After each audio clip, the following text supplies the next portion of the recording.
Oh yeah, what is up, theology nerds? This is Tripp, and I'm ready to nerd out with my boy, the BoDaddy.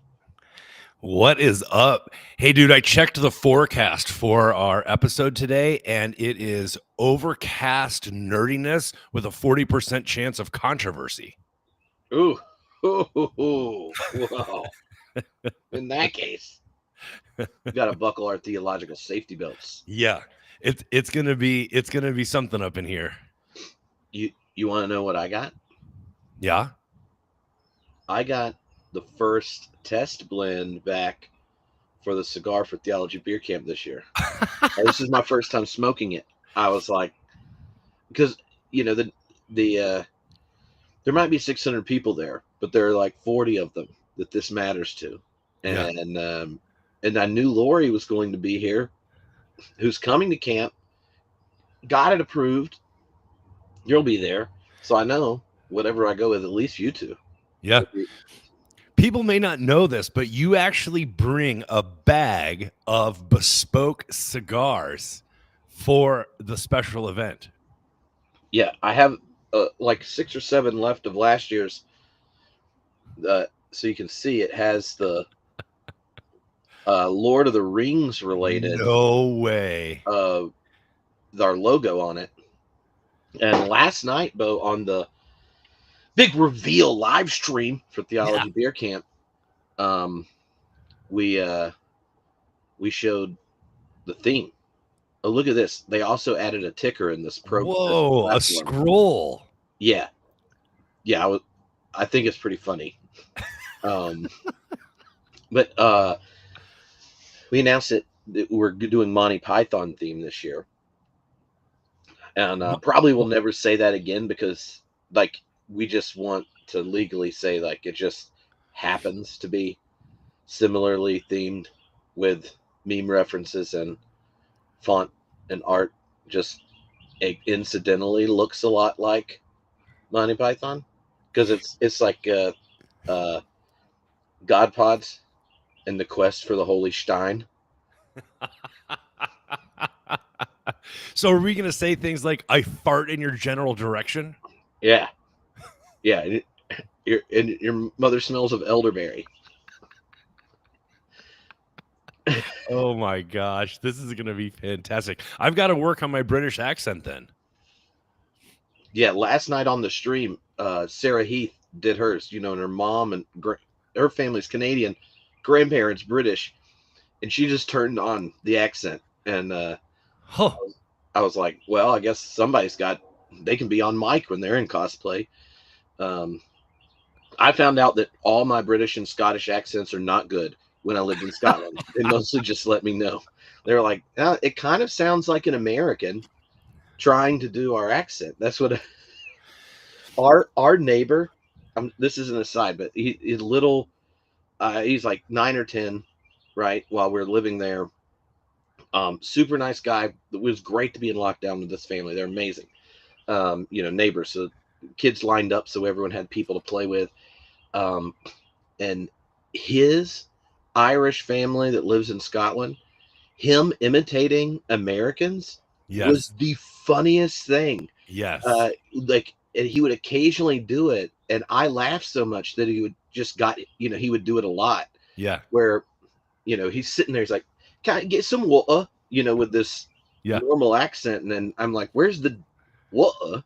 And so I would joke back with him and be like, "What is a water?"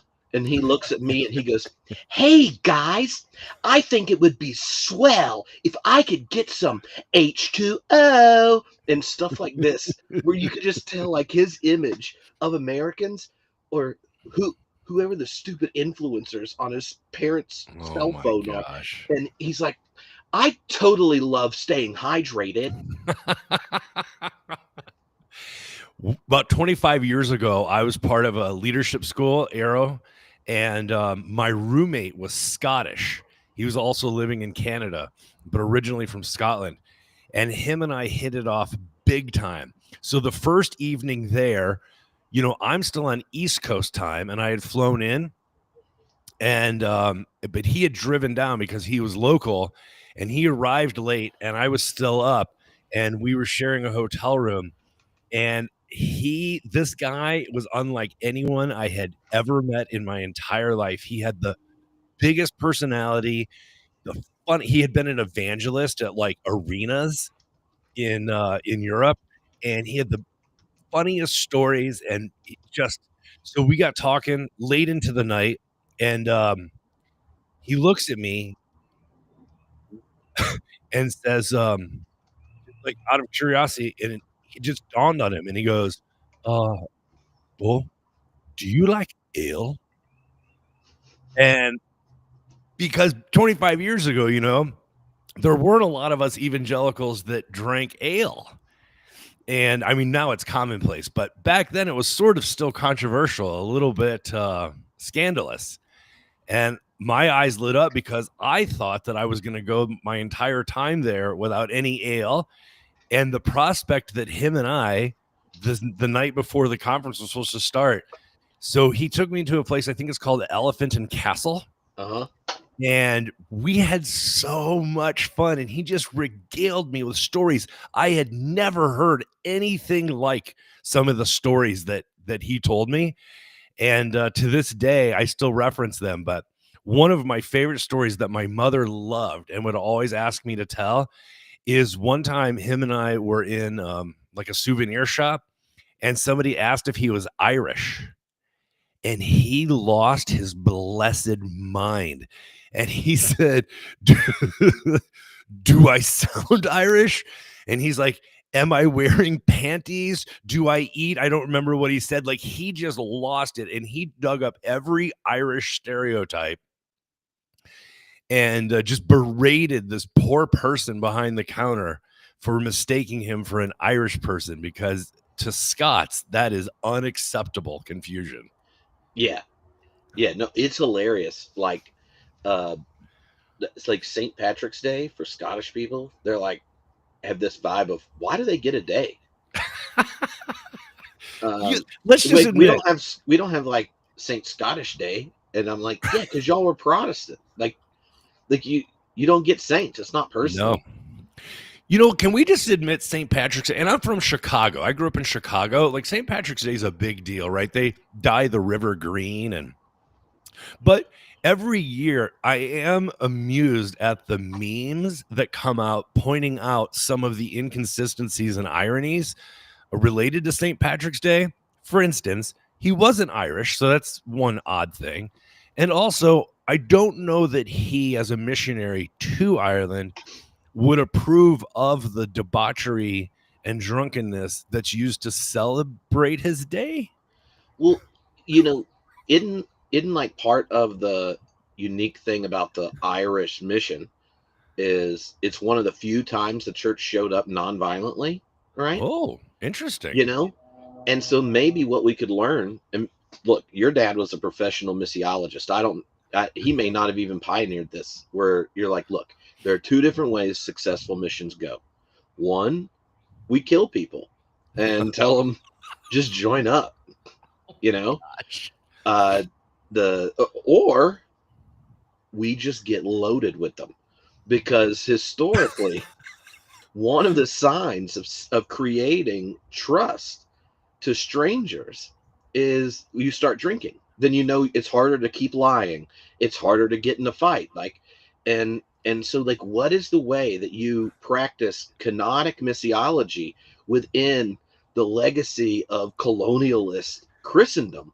That is you get to Ireland and they're like, the leprechauns are like, oh, you got to watch out for the Catholics, and they'll take your pot of gold, and then St. Patrick's like, how about we just drink so much I can't carry your gold?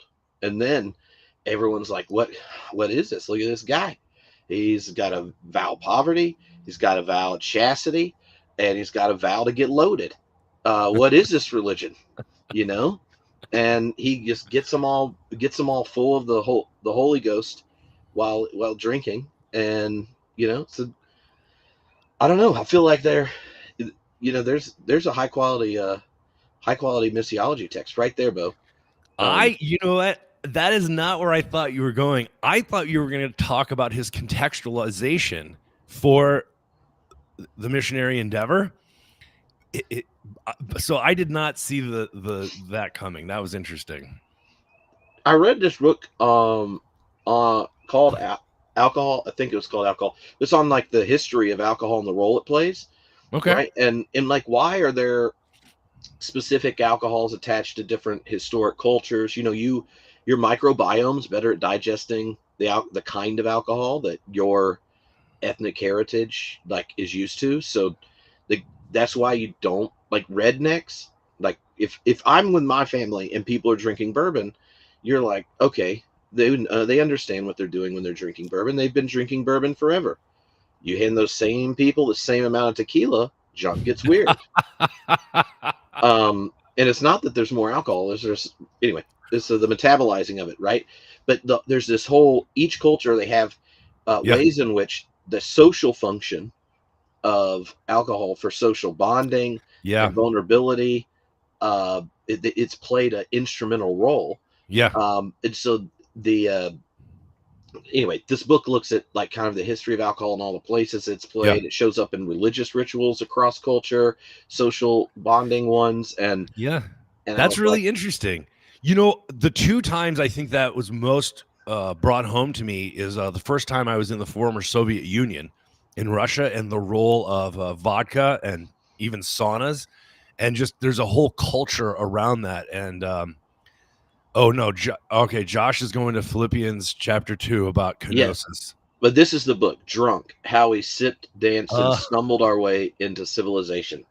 Oh my gosh, that's so interesting. Okay, I have not read that book. The other time we should get that dude to come to Theology Beer Camp. Be like, hey Ed Slingerland, do you want to come to Theology Beer Camp? That would be great. He brought, I mean, yeah, the name itself would be a draw. The other time it was brought home to me was when you and I were in Phoenix for Big Tent Phoenix. And that first night in the hotel, somebody from the southern states had brought some Evan Williams. Evan Williams, is that what it's called? Oh, it's cheap bourbon in a handle. But there were a whole bunch of people there that hadn't had any in years. And they all migrated up to a hotel room during what was supposed to be down in the hotel lobby, like the get to know you icebreaker cocktail hour. But everybody who had Southern connections ended up in, I think it was Christian Pyatt's room. Yep. With and Evan Williams, but there was a whole subculture that was happening up there that like I tried to go up, but I was clearly an outsider. Yeah, well, I mean, you're like Canadian. Like, don't y'all drink blended whiskey? That's how it works. You know what story I was thinking you were going to tell? In Labatt's. What's that? You know what story I thought you were about to tell? No. Remember our pizza dinner? It was one of the me and you went to dinner with Zach Lynn from Jimmy Eat World and Rob Bell. That story, I was like, Bo's going to tell this story. Y'all should ask him at beer camp. It's funnier off the record. We're not putting this story on the internet. How I embarrassed myself in front of the most famous person I had ever met. Yeah, but the funny parts are funny. The awkward parts are just awkward. The drummer, who was the drummer? What band was he? Zach Lynn from Jimmy Eat World. Yeah, this is. Yeah, that did not go well for me. Well, I don't know. See, here's the thing. Like, the event itself didn't go well, but like, if you're going to have a moment as awkward as that, it should be something that when it comes up, it gets funnier each time with time. And that one does, right? Like, where you just have this story and you're like, literally, if I wasn't there and a part of that, like, oh man, like you only have so many things that you remember that long. Yeah. And so like I can anyway, we don't need to go off on storytelling. There are not a lot of stories that I'm embarrassed to tell. Like, I would cringe to tell, but that's one of them. Well, hey Tripp, I could use your help with something. Okay. Oh, I was going to tell you something real quick before you. Go ahead. My No. problem's not going anywhere. Oh, I thought this was you were going into the main topic. I was. Oh, I was going to tell you last night on the reveal stream. Yes. I was How'd it going to. go? No, it went really good, but Good. we've had some new people confirm that they're coming since we talked last week. Okay. I was going to let you know. So last week we talked John Dominic Crossan and Yep. Phil Clayton doing the Yes. story and challenge of civilization and groaning of creation in the Bible, and then the cosmic version.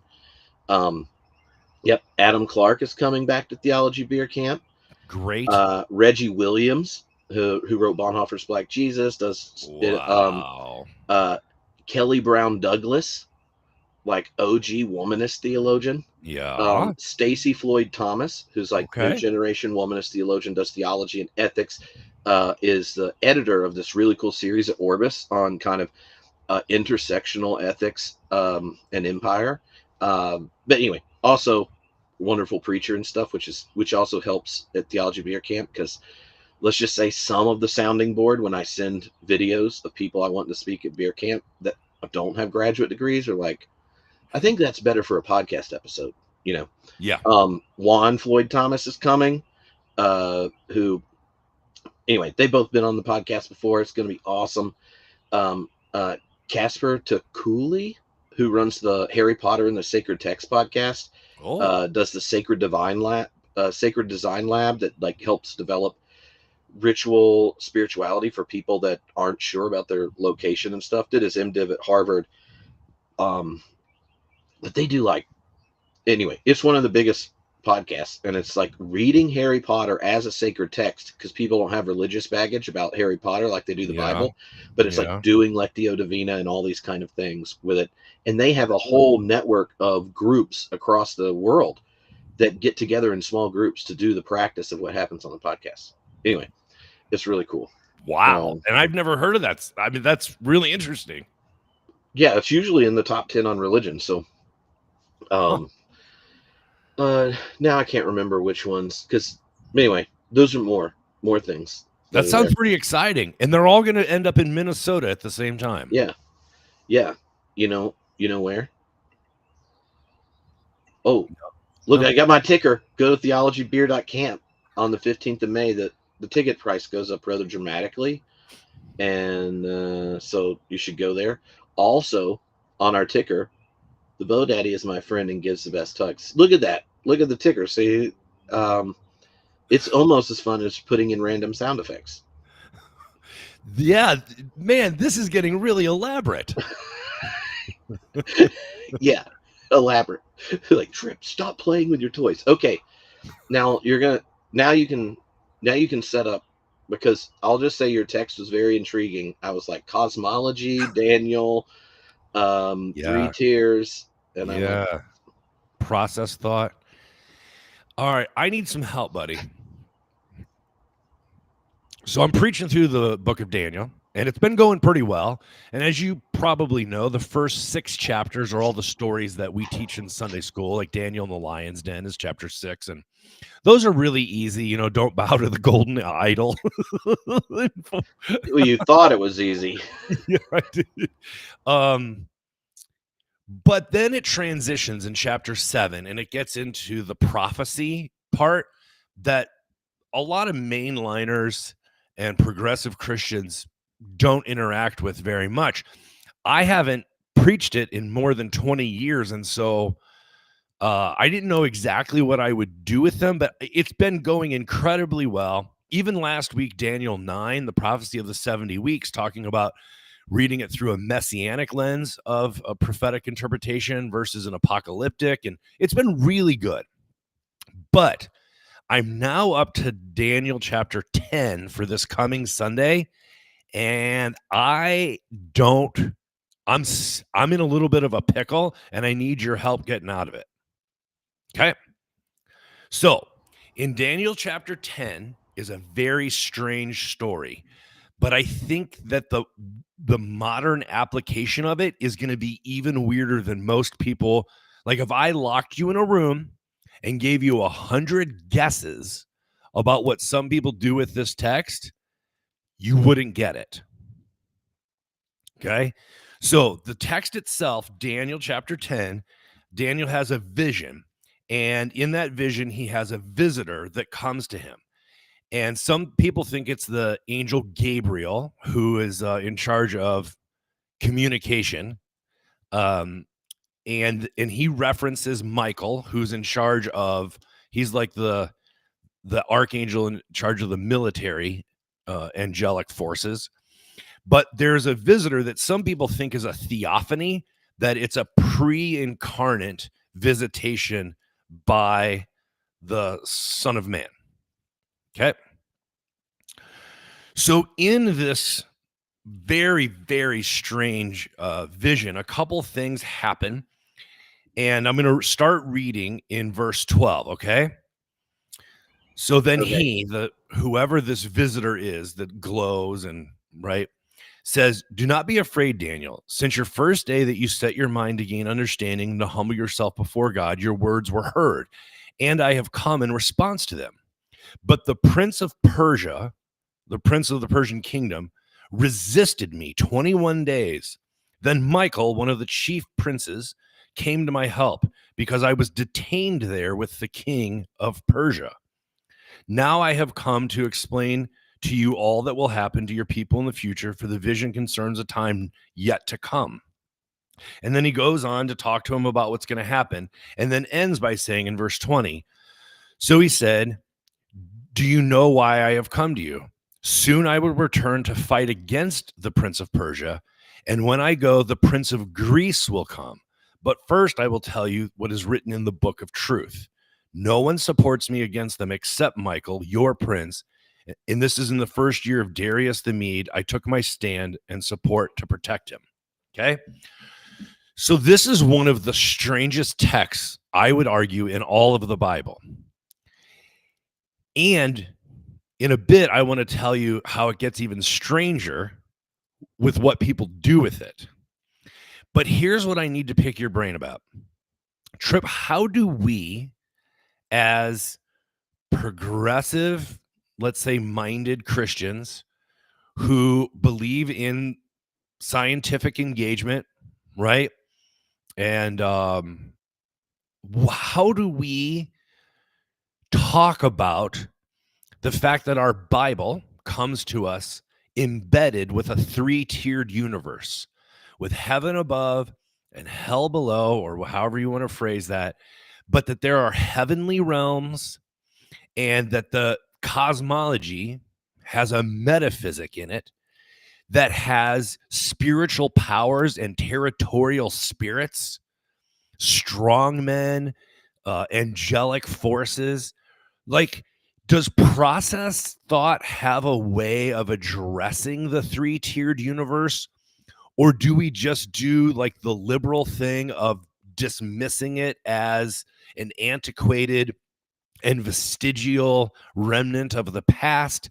What do we do with the fact that Scripture is embedded with this? Paul had the same thing. When Paul talks about engaging the powers that be, like, he has this angelic realm, right? The book of Revelation has it. What do we do? And even if you go with a theopoetic interpretation of it, right? And sort of, even if you read it through the lens of, literature of the oppressed, I mean, excuse me, even in the book of Revelation, each church has its own angel. Like, is that a linguistic, like it's a form of speech? Is it a convention of writing, like literature of the oppressed? Is it a theopoetic, and we're not bound to believe in unseen realms and heavenly high places? Like, you got to help me out, dude. What do we do with the fact that these texts exist in our canon? Okay. All right. I wrote down 4 things while you were Great. talking, and you can tell me if any of these are helpful. 4 is a very biblical number. There's a verse for everything, And so, but if But if I add more, I have to go all the way up to 7. But I could cut one and get to 3. Yep. Um, okay, so there, one of the points just to think about, uh, like, what is the activity that the author and community that this text arises from?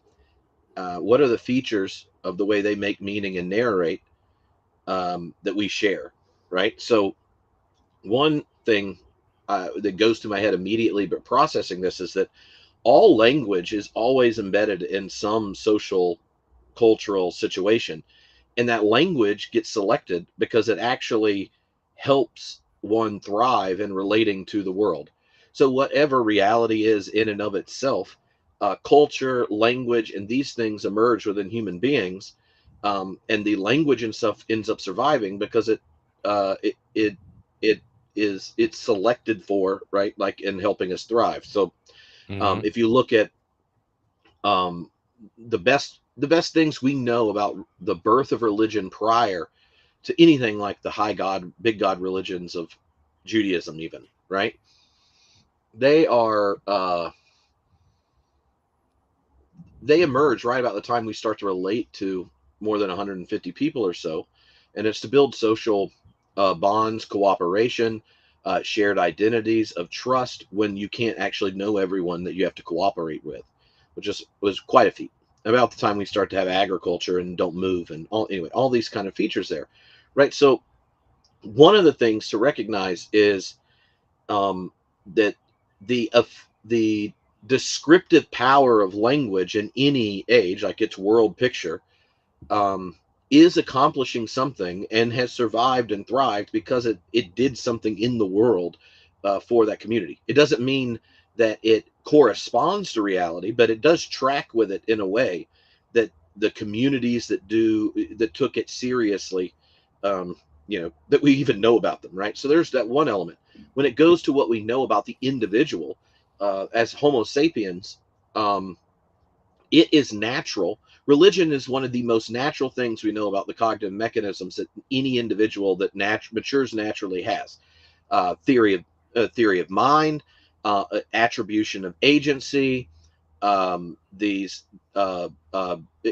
and belief in humans. Like, one of the things that makes humans distinct, where culture first emerges, is because we have evidence, us and a few of our progenitors, um, it differentiated the selfhood of a person from their physical body. So we both understand our finitude, and what are the earliest religious rites and stuff that emerge?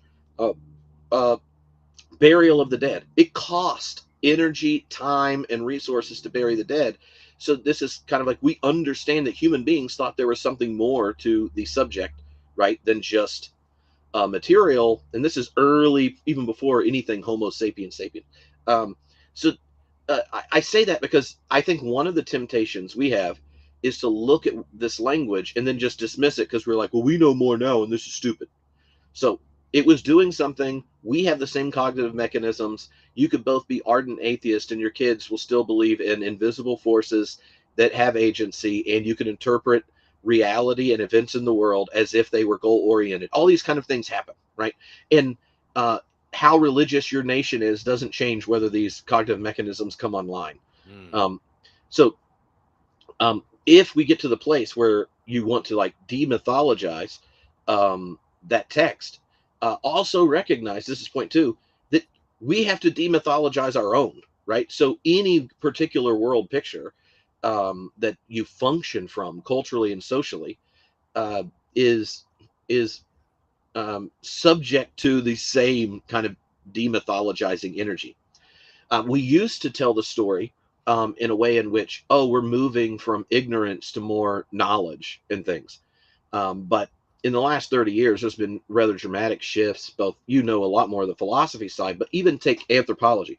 There's what's been called the ontological turn in anthropology, where anthropologists took this, oh, the crescendo of human knowledge, Western science explanation, and then go, well, actually, when we take this frame, we interpret other cultures, say indigenous cultures, or what we know from early missionaries in the 18th and Yeah. 19th century. We interpret these cultures on our own world picture. What Right. happens if you do it, we wouldn't actually survive if we interpreted the world in these contexts there. So like Eduardo Kuhn in his book, How Forests Think, gives these beautiful descriptions, you know, if it's time in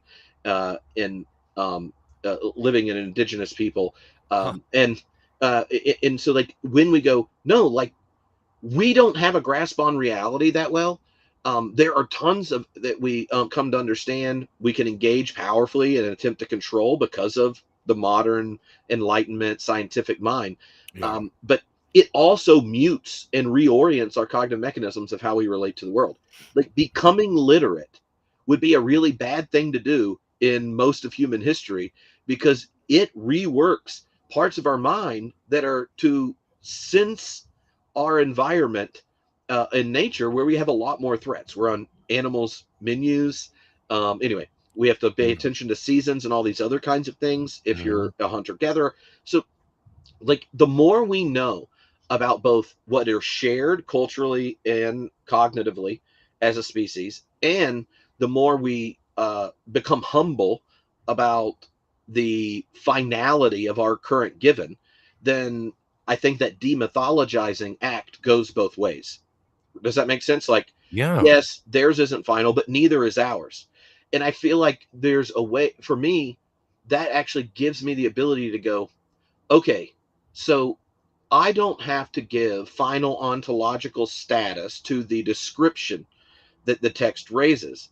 But Okay. is there something about the way they engage the world as the people of God in relationship to these forces and challenges that I can take seriously? And does it problematize the way I would interpret and narrate history?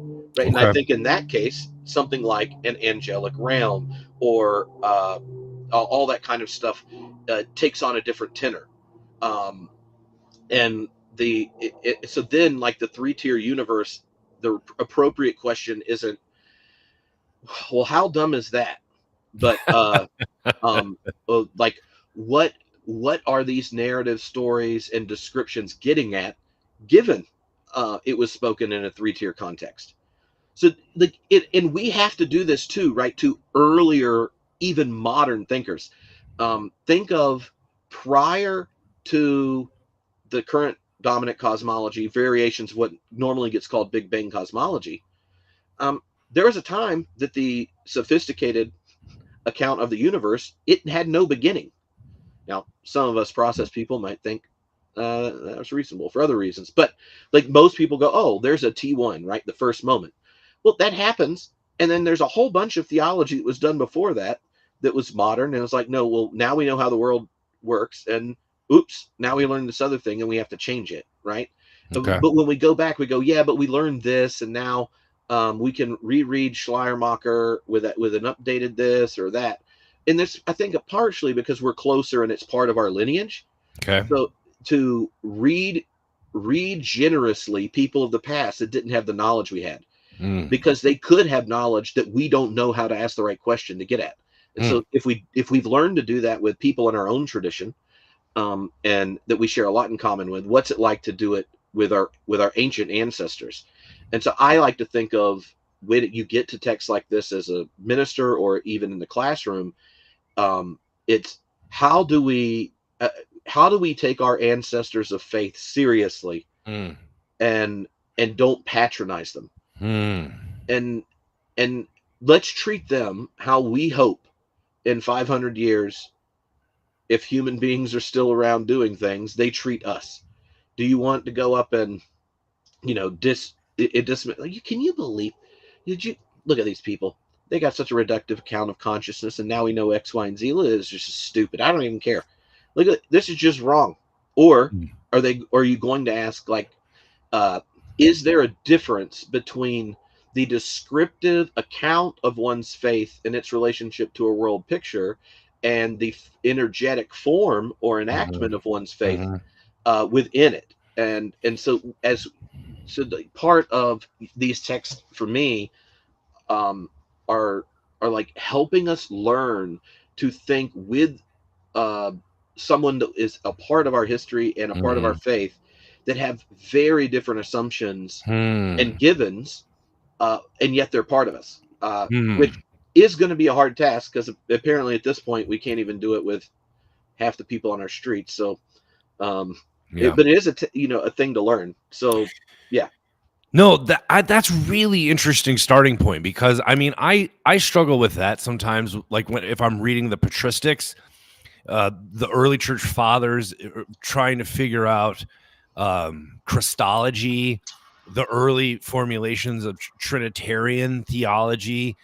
I struggle with that when it comes to Luther, or even Reformed theology, modern Reformed theology. I think, yeah, if you have a 17th century metaphysic, I'm sure election is still a live debate. Like, so I do this even with Bart's debate with Emil Brunner.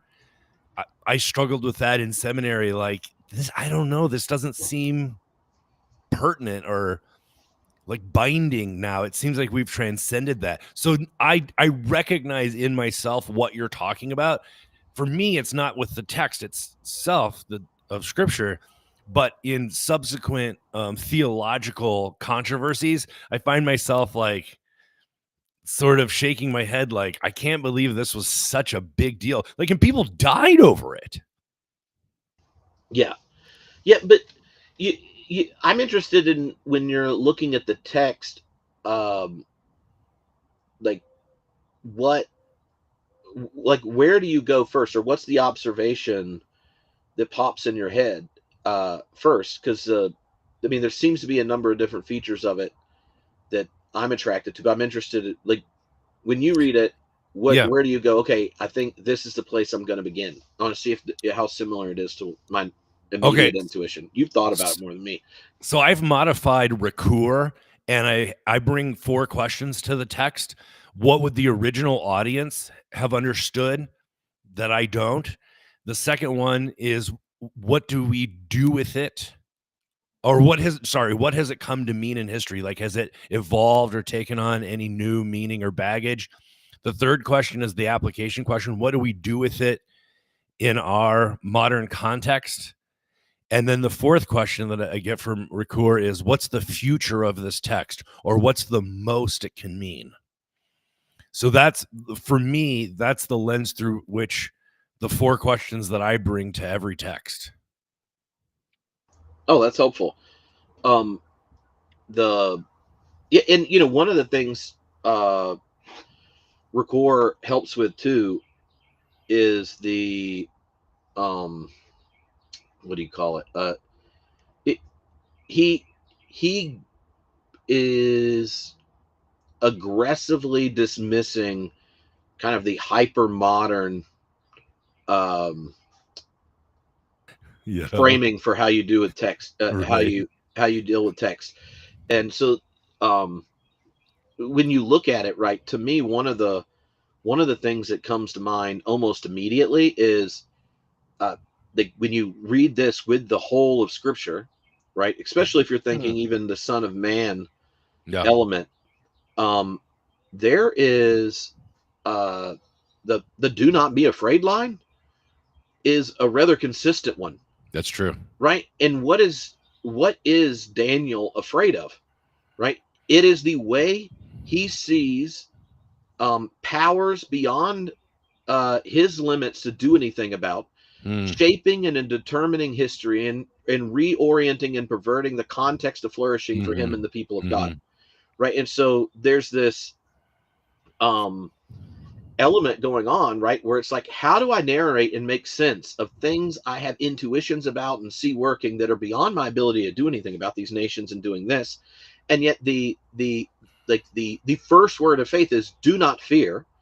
And then you get this cosmic narrative where essentially it's going, and this is not a foreign one if you're Jewish, right? Like, one of the things that the Hebrew Bible's insistent on is, despite the evidence of history and the outcomes that historically keep happening to you, right? The most true thing about history is that it comes from one good God, and this is a God of justice, and in the end, justice will prevail. And then the counter witness in history is significant. And so this one is to go like in this apocalyptic context that Daniel's in. What does that actually mean? It means that there's like real business going down, and you're hearing a narrative where some angels are doing some junk going down and like having a nice little whatever. And but if you're do not be afraid, I'm showing up to tell you we are going to get our business done. We're invested in this. It is difficult and Mm. crazy. Like it's so crazy. I'm going to tell you some stories about hollering out for angelic reinforcements and some, like you have this whole Wow. thing going on.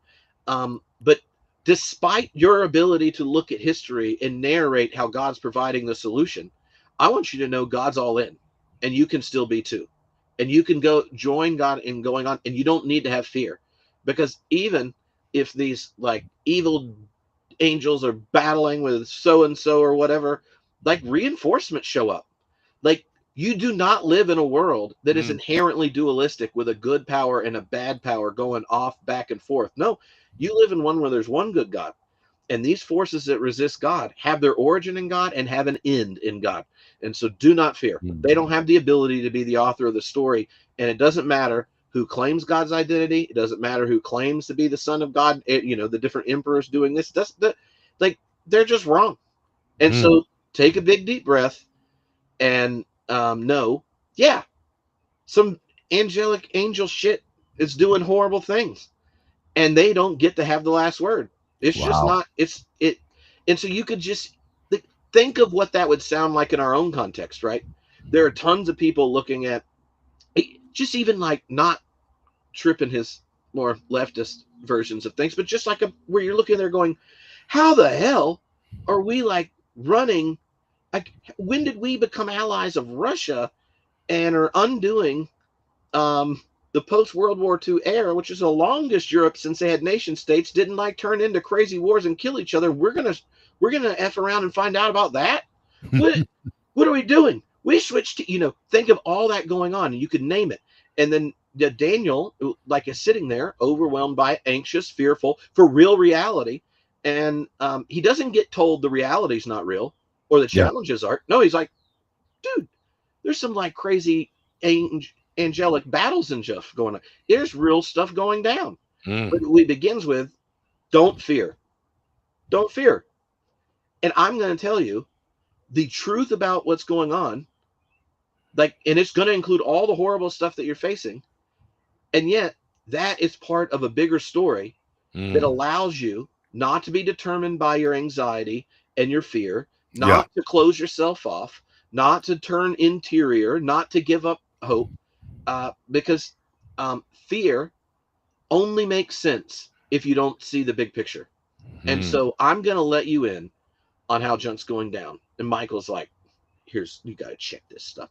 You, you thought, oh, I got tied up. I got tied up, right? And there's a nice little battle going on.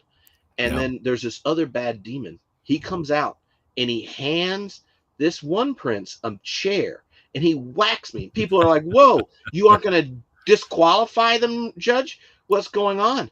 And then the angelic choir starts going.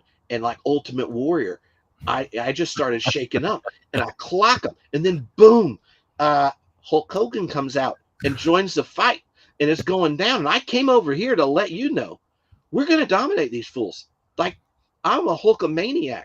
I got like it's like this. You're hearing this story and going, you thought if you're just looking at this Yeah. one round and this one thing, oh, he put a chair, they're getting screwed, blah blah blah blah. You're like, no, they're the heel.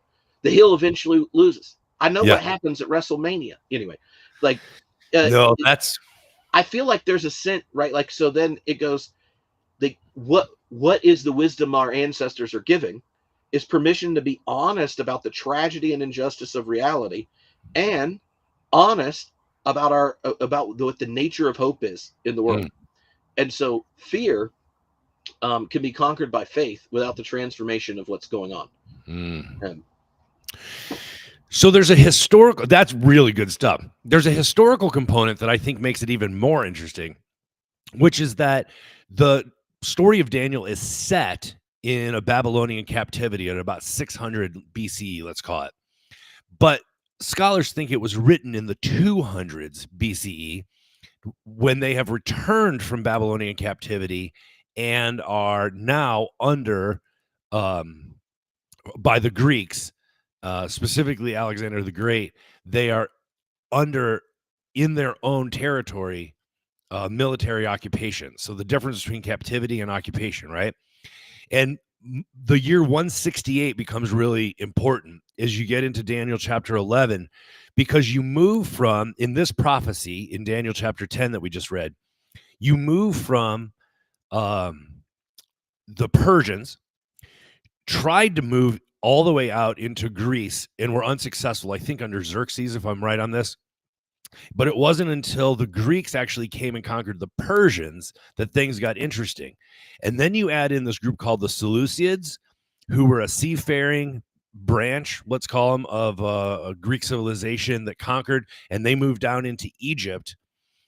And so these four kingdoms, the Persians, the Greeks, the Seleucids, and the Egyptians, the prophecies in Daniel chapter 11 is how scholars date when Daniel was written, because he, like in Daniel chapter 10, he gets this right. He calls it, like, Persia tries to move against Greece. It's unsuccessful. Greece comes back and conquers, right? And so up to this point in Daniel, he's been 100% on all of his predictions, because it's set in 600, but it was written in 200, let's say. But he gets something wrong finally in Daniel chapter 11, and they date that to 168 BCE. So this is Daniel's way of talking about how kingdoms and powers move against each other. And there's sort of a convention of literature that he's utilizing with this principalities and powers, princes in the air. And so I just think historically there's an interesting element that from our perch so many years later, that scholars look and say, what was Daniel doing and how was he doing it? So I think there's just a historical element that's really interesting. This is, I think we talked about it a few weeks ago, where when people are debating like the historical composition of Daniel, like one of the ways they notice it is like, oh, well, he's really nailed history right up until you get to this point, and then there's this. So it's like, yeah, wonder how you had New York Times accuracy followed by, yeah. All right, but here's where it gets even weirder, Tripp. You ready for a twist? So modern evangelicals and charismatics do something very interesting with this text that you may not think to do it. So I want to just ask you an introductory question, and for our listeners to think about. Do people groups, nations, territories, do they have spirits? So there's a way of talking about communities, ethnicities, cultural groups that we actually do utilize today. We don't use the supernatural language of spirits and princes and even principalities and powers, but we do talk about an ethos or a value or a spirit about a certain people. We do it especially cross-culturally. When we travel, whether that's for leisure or short-term missions, and people talk about their experience, whether it's in the Caribbean islands or South and Central America, Africa, Asia, they will often talk sort of generically in broad strokes about almost a different spirit that people have. Okay. And that's a very innocuous way to talk about that. Here's where it gets weaponized. And I'll tell you two stories. One is just recently in our Sunday school here in Southern Idaho, we had a visitor. And she was from a church that believes in this thing called the 7 mountains theory of culture. That that is actively being put into place right now through the 2025 project and what's happening with our current presidential administration and Doge. The 7 mountains theory of culture is being employed right now. Yeah, well, there's 7 of them, so it's probably true. That's a biblical number. No. If it was the sixth mountain, Right. sketchy. So she said in our conversational Sunday school, because anybody can share anything they want. She said you have to be careful how many immigrants you let in to your country or your area, because they bring a spirit with them. Now, you might throw that away as initially as just outrageous and xenophobic, but it actually, the proof text for it is Daniel chapter 10, that people groups and countries and nations and territories come with territorial spirits. And so one of the reasons she said that we were having so many problems in our country is because we had let in so many immigrants from specific places of the world. And when you have, a certain amount of them, and they bring this spirit with them, that's what's causing all of the problems and the cultural chaos that we have in our country right now.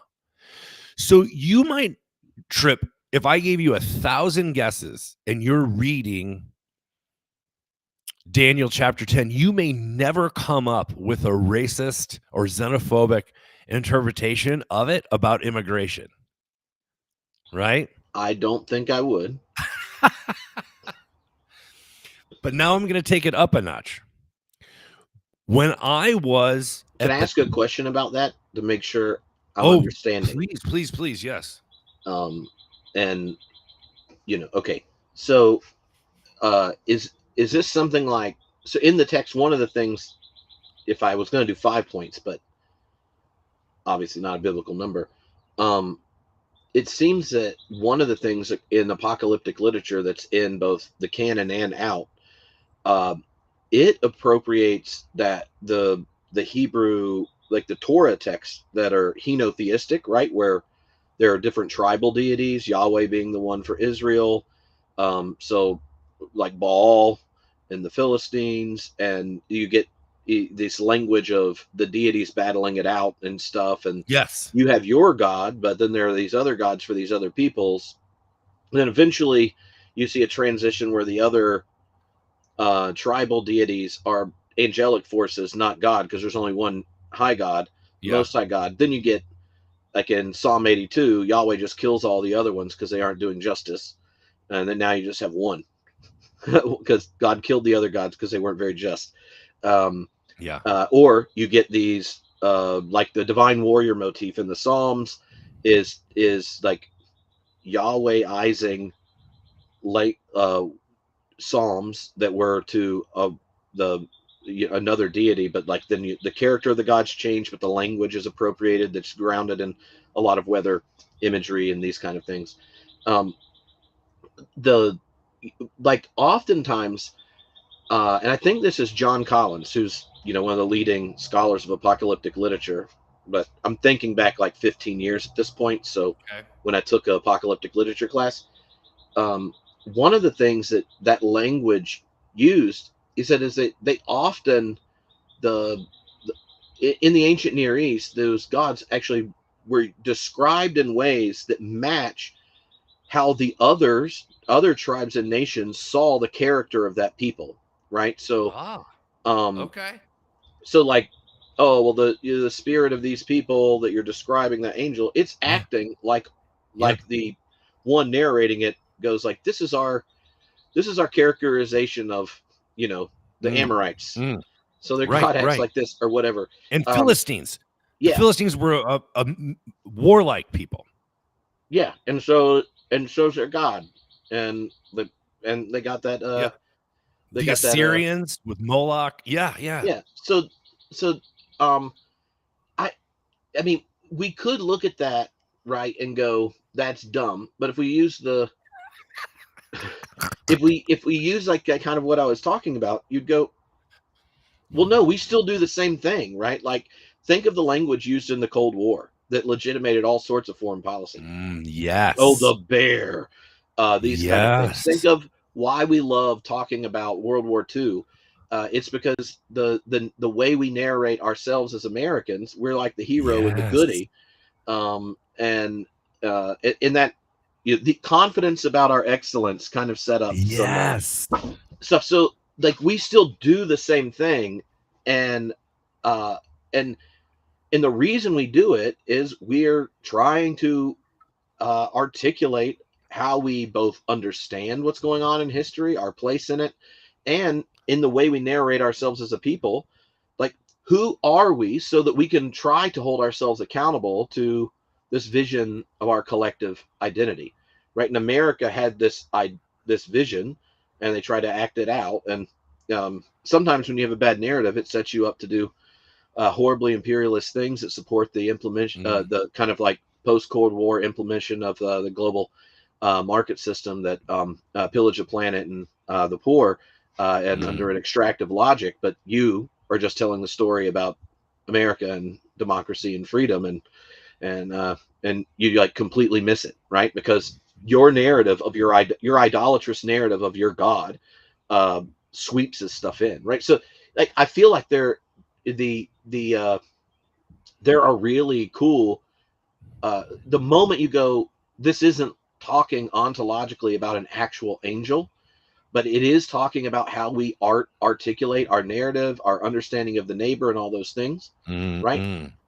And look at the way, like in America, uh, one of the perks of it, right, is 100 years ago we were very similar to the present, where there was this like kind of like spirit of Mm. disengagement globally, resisting immigration, these kind of things.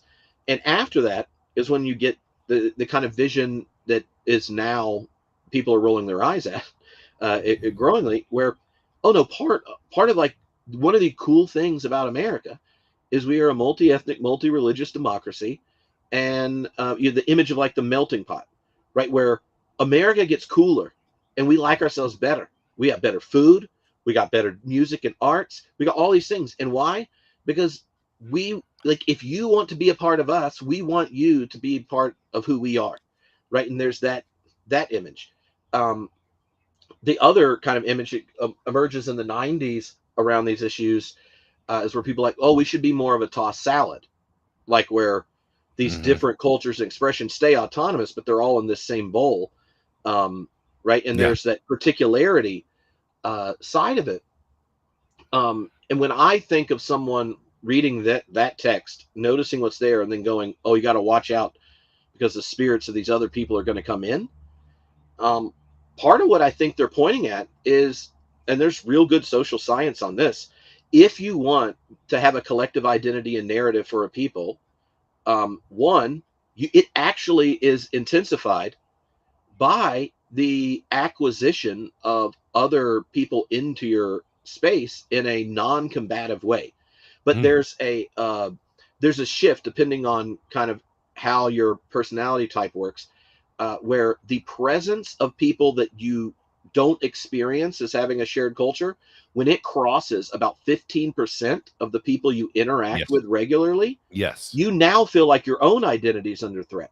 So Mm. there's this weird sense, if you look at America, like these places where we open up immigration and then close it, so much of it could be explained by going, at this point, we were more people are coming here for the opportunities, this vision of America, and they were integrated into the life of America over time, right? So, there are all sorts of communities that used to be Irish or Italian, and now they're Mm. just white Americans. Yeah. One of the things in the past election is how many second and third generation Hispanic people will now, um, if you didn't check an ethnic box, but only looked at their social values, answer like a working class white person, Yeah. right? So, uh, you know, like knowing that, if and hearing someone appropriating that text that way, I think raises the question of, is our awareness of the other, the volume of the other, right? The number of people that immigrated, the way in which that's being narrated through kind of like social media and tribal, all these kind of things, is generating, whether it is accurate or not about a different community in America, right? It's generating this sense of the other in our midst, as opposed to the other, kind of expanding our identity. It's like there's a reason families don't adopt 50 people at one time. Yeah. Even though I know plenty of people that adopt kids and they adopt one and then they'll adopt Yeah. others. And there's this whole process of, we become a new person when you join our family, Yeah. and you become a new person because you're part of our family. We have to like negotiate it. But if you just like brought in 50 new kids, the Yeah. two that were there before and the parents are outnumbered, and there's this whole thing going on, and you're like, what's so it's just kind of like, it's a feature of human beings. And seeing someone read the text, right, where it generates this kind of xenophobic, and then like, what do I do with my fear of being overwhelmed by otherness, where the culture around me I feel Yeah. alienated Yeah. from?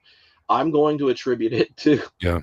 this evil spirit coming, blah blah blah. You Yeah. just look at how people talked about Haiti, right? Yes. Oh, anyway, I don't want to have a Yep. sidetrack on that, but that is a great example. If people just Google like how Clinton and the World Trade Organization thought about the problem in Haiti, and no one in it said, I think it might be because we completely screwed up their economic system. No, it's Right. because they got this spirit of voodoo running up in that piece. Yep. We got Yep. to turn them into like the World Bank funded reformed missionaries in Haiti because they thought, well, they'll be able to evolve and join the modern Yep. world if we just have more Protestant work ethic in that place. Instead of looking at when French colonialism collapsed and the Yeah. right. Yeah. Anyway, but no. So I was just making sure, like, I say all that because that's what was going through my head when you look at the kind Yeah. of series of Oh. what happens when you call it a spirit. There Yeah. is something going on there Yeah. that's important. It correlates to these other questions, and Yeah. you can see the way it's expressing, even if we find it Yeah. ethically problematic, it's expressing a real feature of social psych that we know about people Yeah. groups and their identity. I mean, the easiest way to talk about it is Elizabeth Johnson said, our theological language functions. Mm-hmm. Something's getting itself done in our theological language. Yeah. Okay. Here's where the rubber meets the road. So at the peak of my charismatic-ism, I really bought into this idea that I got from a guy named George Otis Jr. and other writers and thinkers on the subject. His famous book is called The Last of the Giants, and it's about this sort of thing, this territorial spirit, but specifically about Islam in the 21st century and our war on terror. And him and people like Robert Weber and others were really concerned about the Islamic influence in global affairs, and specifically in Christian America. And one of the things that they did with this Daniel 10, people like George Otis Jr., is when they talked about territorial spirits, one of the things they did was called spiritual mapping. And so, like, I was in a town called Saratoga Springs, New York at the time. And one of the things they wanted us to do is to map our town. So the opening question was, how do people get to Saratoga? What are the gates? We called these spiritual gates. And for us, there was a sort of an Ivy League university named Skidmore. There was the racetrack. There was the shopping center at exit 15. And there were the spas, and the Performing Arts Center down at the park. And those were the four corners of our town. And so those became our spiritual gates. How do people get in here? And we thought that that was where the spiritual influence was. Okay. So what we were taught to do was called prayer walking, where you would go to these centers of power and you would walk around and pray over them, right? Because you wanted Jesus, the Spirit of Christ, to be the influential thing. And so you combated the spirits that were the powers, in that place. And so we would pray over the university, Skidmore College. We would pray over the track and all of the tourists that would come in that way. We would walk around the park and pray for that, and the spas and the Performing Arts Center there, and around the exit 15, the shopping center. What was What's the deal about spas? Oh, in Saratoga Springs, it used to be called 10 Springs, and back before white people showed up, even the Native Americans there were 10 natural springs in Saratoga Springs. It was used to be called 10 Springs, and they converted it into like the Lincoln Baths. You could go and soak in either hot or cold, mineral or spring, depending on what your ailment was. And ironically, I was part of a denomination at the time, Christian Missionary Alliance. The founder, A.B. Simpson, used to come and soak in the springs.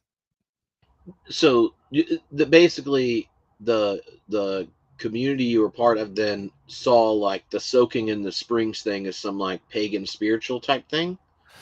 No, no, it wasn't that. It was, or you could, by the way, you could also drink the water. A lot of us drank the water from the springs because it had natural minerals and Yeah.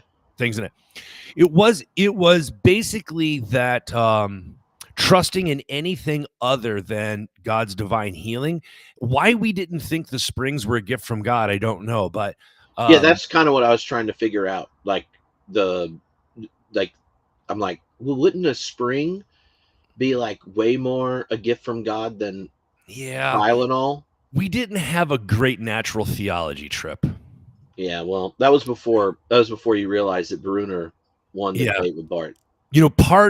part of buying into a supernatural worldview is, I mean, it really is a lens through which you interpret natural phenomenon. It's just sort of built into the DNA. It's baked into the bread, as they say. So Renee says this is still a thing, by the way. Renee Goodwin, she says that they do it at the courthouse in her town square. I'm telling you, this is a thing. Well, here's where it goes up a notch. We were part of a Christian Missionary Alliance, right? A missionary denomination. We would do short-term mission trips all over the world, to Bosnia, Cambodia, Thailand, Africa, even South and Central America.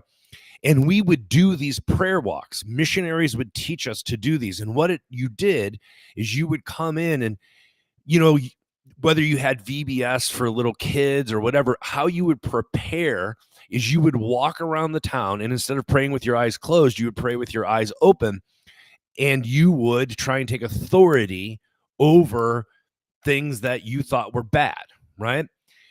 But in hindsight, one of the things that really bothers me about this approach is that really what you're doing is cross-culturally, you're noticing the things that make you uncomfortable.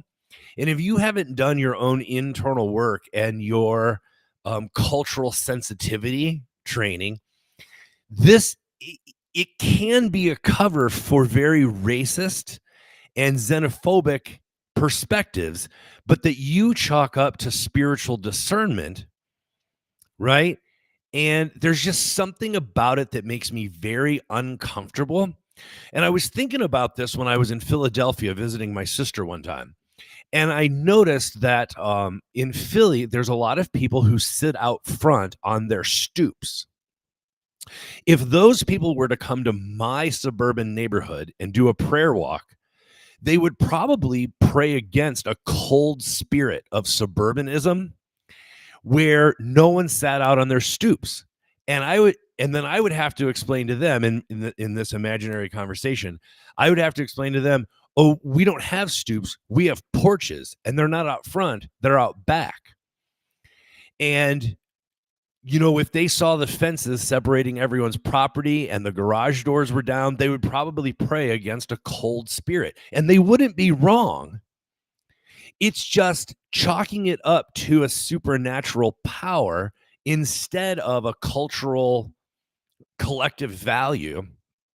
When we go to other countries or other neighborhoods and do this, it's not that we're wrong in our observation. It's that when we ascribe it to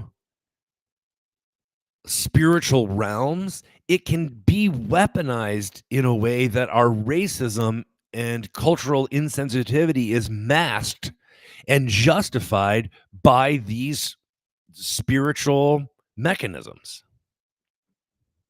Well, what do you think is the difference between something like that and like Moral Mondays in North Carolina, right? Reverend Barber organizes them. Obviously, they are more welcoming of people that Mm. aren't inherently religious. But if you go Okay. to a Moral Monday gathering, they're straight up praying about, uh, like in front of lawmakers, about Yeah. the racist redefinition of our rewrote our congressional districts to get as many black people in two or three of them as possible, where like in a state where a majority of people will vote for a democratic representative, we still only have a third of the actual Yeah. representatives in the house, or any other law like that, right? Like it's a gathering, it's a moral one, so it's the shared values get people together, but the liturgy of Moral Mondays is the black church, right? And I remember Yeah. one time at it, um uh and a lot of different people speak, and so you'll get from like the secular humanist, blah blah blah, into the Yep. all sorts of different faith traditions that be there. Well, there's an elderly African American woman who's one of the local coordinators, and she was talking and said, I know some of you don't believe in God or the power of prayer, but today you're praying with your feet, and our feet, whether you like know God or not, is Yeah. saying, God of justice, Yeah. we need your spirit to show up and unclog the ears of these lawmakers, and going this. And Mm. I'm sitting there and I hear one of the people next to me go, and she's like, well, she used language, spiritual language, Yeah. like, Yeah. the demonic energy of racism and blah, blah, blah, that's been a part of American Whoa. history. And the guy, Whoa. the guy next to me talks to his other friends like, I don't believe in God. But I know what she's talking about when she talks about Whoa. our demons as a people, America's demons, right? And um and so it's just fascinating, right? Like that someone's completely secular, but in that context where they have these shared values, which Yeah. as a theologian you would go like is responding to the nature and character and values of God in the material world. Um, the, there wasn't like a wow, I think she shouldn't be talking because she narrated it differently. Um, and so just I say that because sometimes, right, like the problem that you first raise is someone who read this text and goes, I'm going to appropriate this language for some racist shit. Like, oh, Yeah. we got too many immigrants bringing over those foreign deities.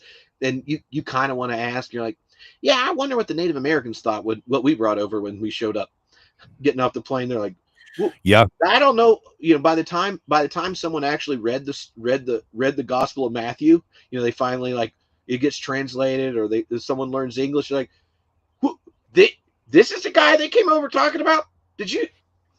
Have y'all read this, John? Yeah. So it's like it's not a.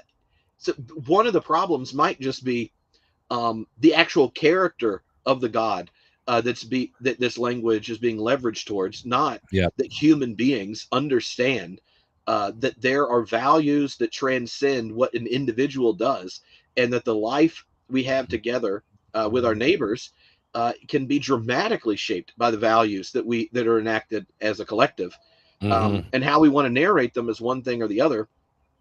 There is like the fun, you know, social science feature that if they're actually narrated in relation to the transcendent, you actually have more individual sacrifice of time and energy and resources into the combating of these forces. Yeah. But anyway, I was just when you were describing it, I thought if we just switched the Yeah. valuation taking Yeah. place, even a secular humanist at Moral Mondays, like, I don't believe Yeah. in demons, but she has a point.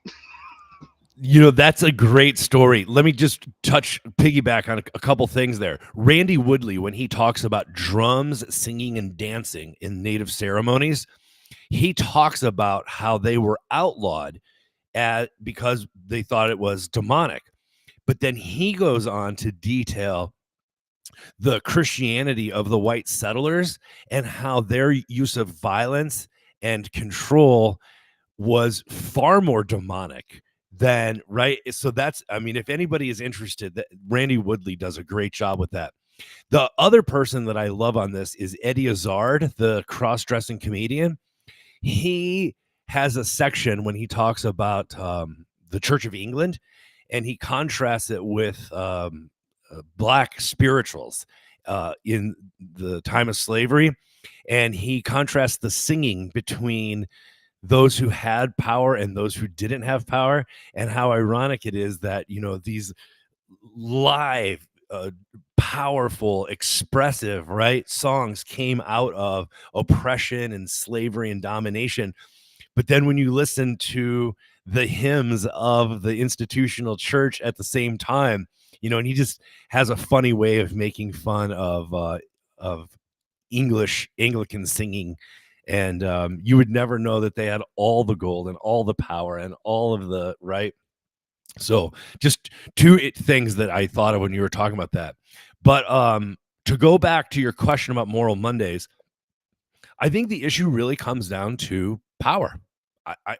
It is the most important ingredient, because when we would go over to Bosnia or to Thailand and Cambodia, where our sister churches were, in hindsight, you know, we had all of the financial resources, the authority to determine the curriculum for the week. We were bringing, you know, the energy to do the kids VBS or whatever it was that we were going to do, the men's retreat, you know, the Wild at Heart stuff, whatever it was.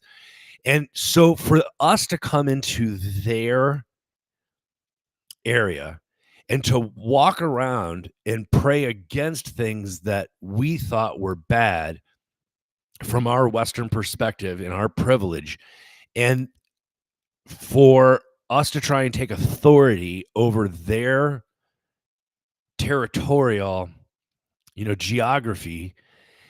I mean, there's a real imbalance of power that needs to be accounted for and attended to. Otherwise, it can be really, I mean, I'm going to say dangerous in one sense. And Tripp, the truth is, off the record, I have heard so many missionaries tell me behind the scenes, off the record, that they recognize the problematic nature of short-term missions and prayer walking, but that financially it is so good if you have groups of young people or multi-generational groups come over, then they feel connected to your ministry in that country, and then they raise money, they give you a gift, right? They bring the resources, or they bring all the stuff for the VBS, or pay for the men's retreat to go rafting and fishing and for the retreat center, that it's so financially beneficial to bring over these short-term groups. But the reality is, the powerful work of foreign missions is built through long-term relationships and investments in the community.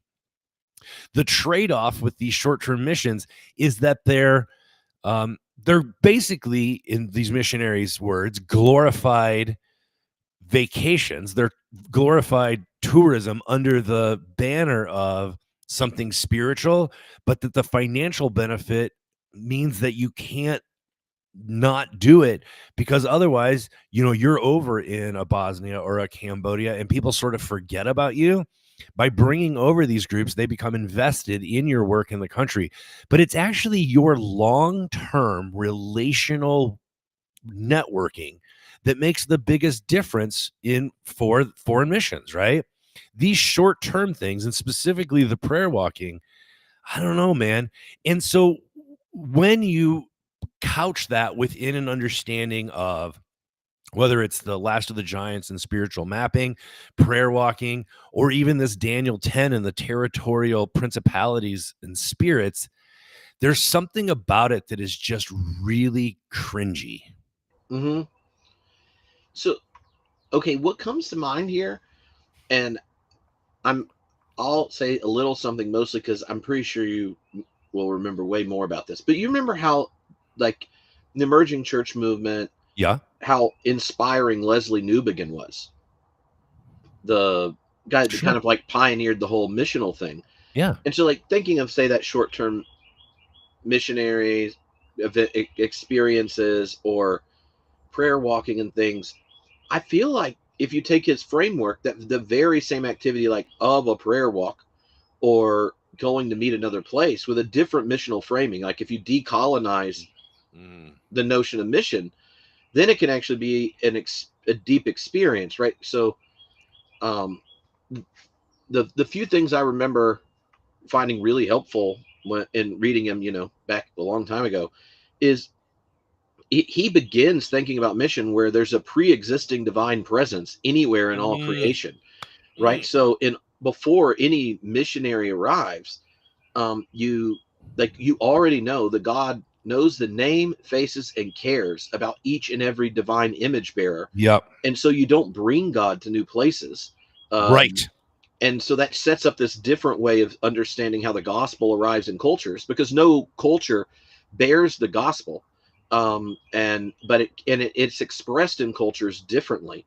And so that, like, you could use those as a way of teaching kind of a critical contextualization, where you're going like, how does the gospel both affirm cultural elements that reflect God's truth, and how does it challenge things that are present in any context? And so then the missionary Yes. is primarily a Yes. learner. It's like so those prayer walks are kind of like, let us go God spotting.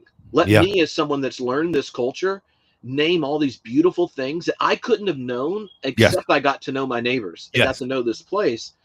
And then let me tell you on the way we're going to serve and stuff together, how, because I love all these things about this culture and because I've gotten to Yes. know it, I think we could embody the gospel publicly by doing X, Y, and Z, right? And some of them Mm. will be the basic things that are there, right?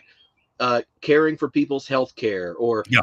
education and So literacy, good. empowering women in a So culture good. that doesn't recognize it. And the thing I loved about Leslie Newbigin's thing is he goes, like, when we're doing this, we're not like wussing out on being a missionary. We're actually resisting the church's colonializing of God's eschatological vision, right? Like when you read scripture, right? Like the picture, God becoming all in all, or all the nations coming, like it didn't like they all switch teams. They don't like become different nations. Right. There's like something of the divine expressed in all the different cultures, peoples, tribes, and So good. nations. Yep. And by getting to know them, by learning of them, Yep. we as the short-term missionaries get to go home to bear witness to what the body of Christ looks like in Preach. places that you'll never know, right? And Preach. so think of the same prayer walk, like going to Yep. those springs, Yep. right? And you go like, let me tell you about how these have functioned before any Christian showed up. It did Yep. this, and the founder of our denomination went here, and you go, oh, what is that thread? Well, these springs are a part of God's creation, and all creation is being redeemed and renewed. And when we showed up, we did not even know this was a viable gift from God, and yet they've been cherishing this gift, and you get to experience it today. Yeah. And so when it gets to share time tonight, I've actually already like saved us a big hot spring. So after you've served and we've Yeah. done the feeding or worked with kids or what, all that kind of stuff, we're going to unpack how we've seen God today in a place we've never been, Yep. in a hot spring that for thousands of years people have come resonating with the Spirit at the end of the day of hard work in their Yep. community and shared their stories. And we're going to share them today. And then you get there at the end of the day, you go in the spring and you're like, how did you? What is a part of God that you've never seen before that you encountered today? And Yes. people will tell stories. Any human Oh. will. And then you get to go. And here's what too many Christians don't know how to do: Yeah. name it and be grateful. Yes. So let us pray. God, thank you for showing us parts of you we could have never seen unless we were Amen. here. Amen. And thank you for a spring that we get to sit in, that people set in encountering you before they ever heard the word Jesus. Yes. And whether they can use that name or not, Yep. let us celebrate that your Spirit is not cloistered up with us carrying our Bible and our agenda here, but has always been here. And help us remember that the body of Christ that we're a part of, when we share the Eucharist, we're sharing it with people here that blah blah. You could just go Yep. through that whole Yep. thing, and it transforms those very same practices. And I think that there are openings to it, and that's one of the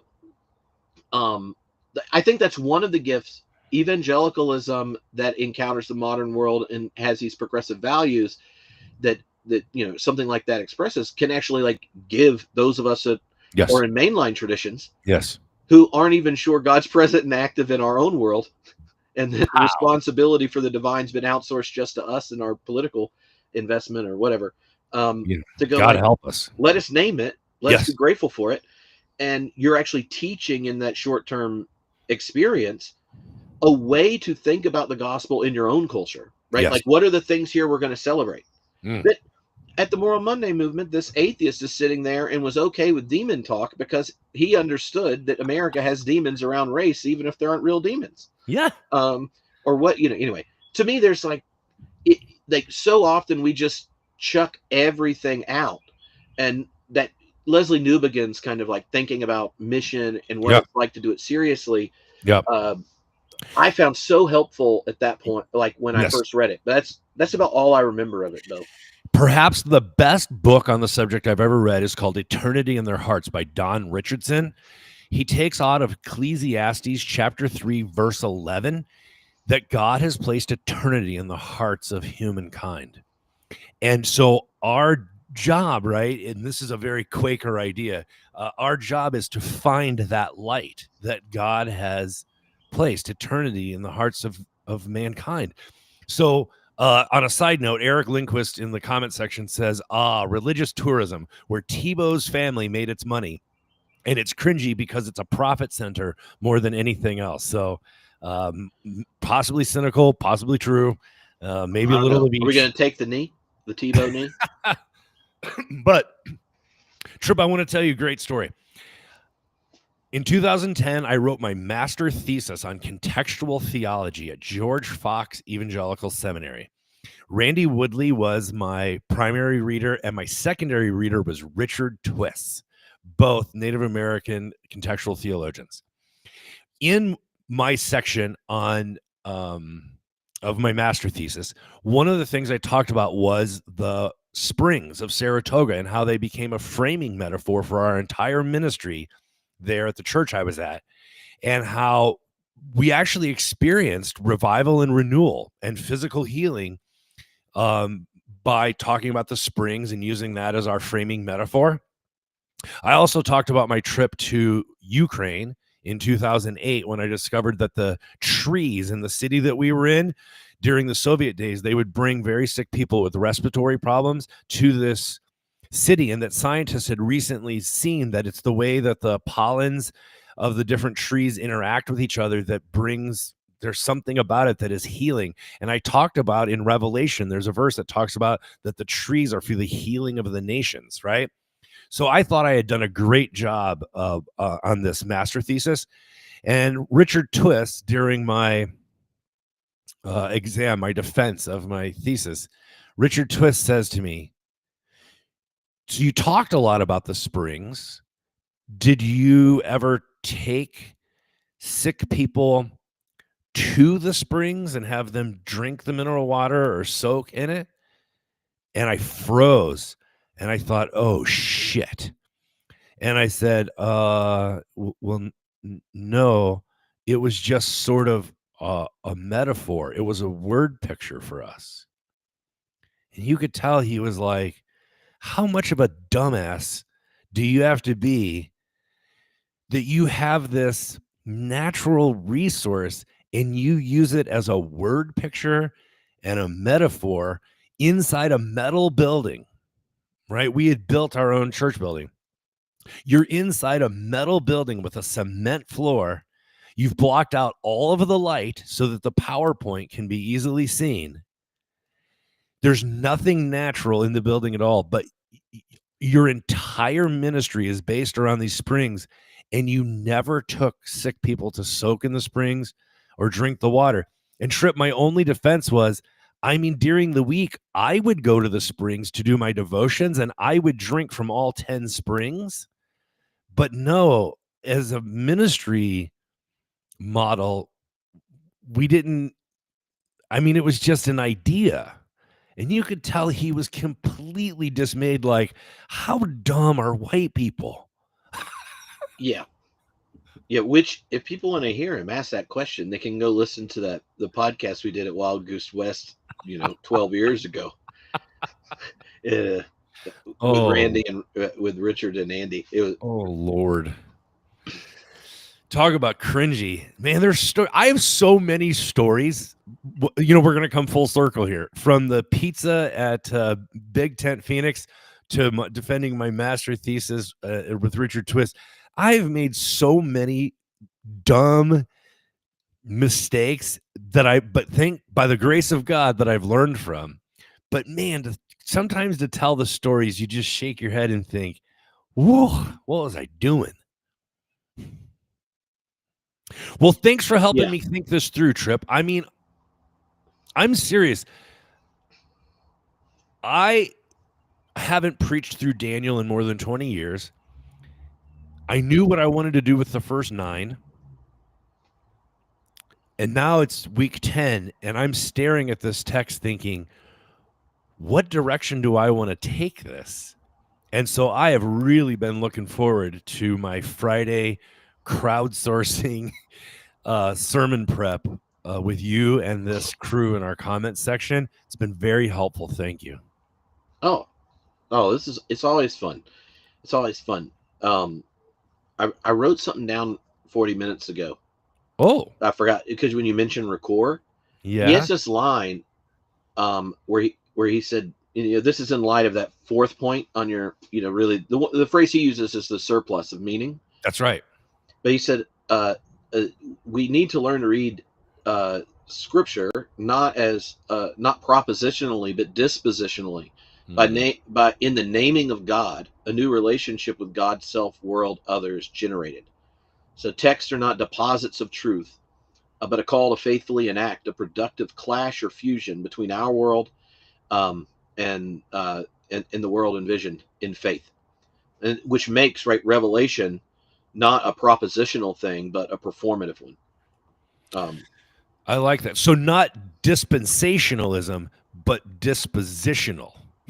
Yeah. Well, right, and that really resonates with the last time we talked about Daniel, about both their fasting, all the how do you attend to what goes in you and you attend to what goes out of you. Oh, that's right. Yeah. The kind of like the dispositions of reception and engagement. Yeah. Anyway, Lori says that John Collins has some good lectures online on Daniel. Thanks, Lori. I'm going to check those out. Yeah, John Collins, smart guy. I think the big book he did on it, I think, is called Apocalyptic Imagination, where, okay, which is includes all the apocalyptic texts that are canonized, but then like the broader ones at the time, and looking at what's going on. That's good. I mean, I've read a lot on that subject, but not encountered John Collins yet. So that's a really good pointer.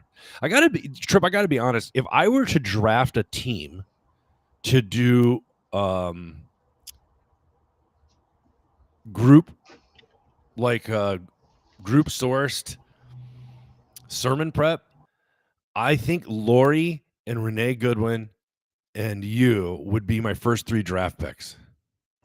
Oh, well, if we were going to crowdsource sermon prep, you guys know so much. It's incredible. It's fun. One of the things I was thinking about is just the idea of the decision that I'm going to go preach through Daniel. Yeah. Like, I feel like I would start it, but not tell everyone, because I might get to a point where I go, I don't know if I want to keep doing this. Listen, I can't believe you brought this up. I almost said, but then I decided not to, but I almost said, Tripp, there have only been a couple times in my life of ministry where I have gotten into a series, and about 3/4 of the way through, I thought about quitting and switching to topical sermons. One time I remember the book of Acts, I got to about Acts 21, and I thought, man, this book is starting to drag. It's all the same thing. Once you get to 20 through 28, it's all the same thing. And I was like, I can't believe I have to do 8 more weeks of this, right? Oh, come on. The best chapter is 29. No, that's such a nerdy joke. That is the nerdiest joke inside baseball you have delivered yet. Acts 29. Shame on you.